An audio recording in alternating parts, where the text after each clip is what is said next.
আৰু এতিয়া খুলিব কাব্যশ্ৰী এটা গিফ্ট ওয়াও সো এক্সাইটেড লেটছো আহা বহুত কেইজনী ভণ্টিয়ে এড্ৰেছ খুজি থৈছিলে মই একচুৱেলি চিয়ৰ নহয় কোন গৰাকীয়ে দিছে খুলিলে গম পাম সেনেকে নাকাটে লিপষ্টিক খুলি দিব পাৰ্চেল খোলা সময় কি ভাল লাগি থাকে ন এটা এক্সাইটমেণ্ট নাজানো কিবা এটা কৰি আছো আমি 5 মিনিট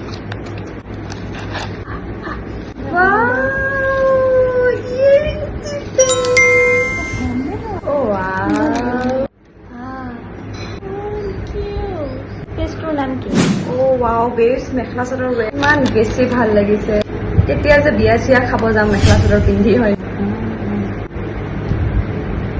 আৰু এইযোৰ চোৱা না ফিনিচিং বহুত ধুনীয়া অ মা এফালে আহা চোৱা না ইমান ধুনীয়া ধুনীয়া কিবা কিবি দিছে তোমালোকৰ ঘৰে বিচাৰা মুকলি নাযায় বৰ সুন্দৰ সঁচাকৈ খুবেই বেছি ধুনীয়া কাণফুলি কেইযোৰমান পালোঁ কন্যা ষ্টৰৰ পৰা অসমীয়া লগা একদম অসমীয়া গিৰি ফুটি উঠিছে চাবচোন পেজটো টেগ কৰি থ'ম বহুত ধুনীয়া ধুনীয়া কালেকশ্যন আছে থেংক ইউ কন্যা ষ্টৰ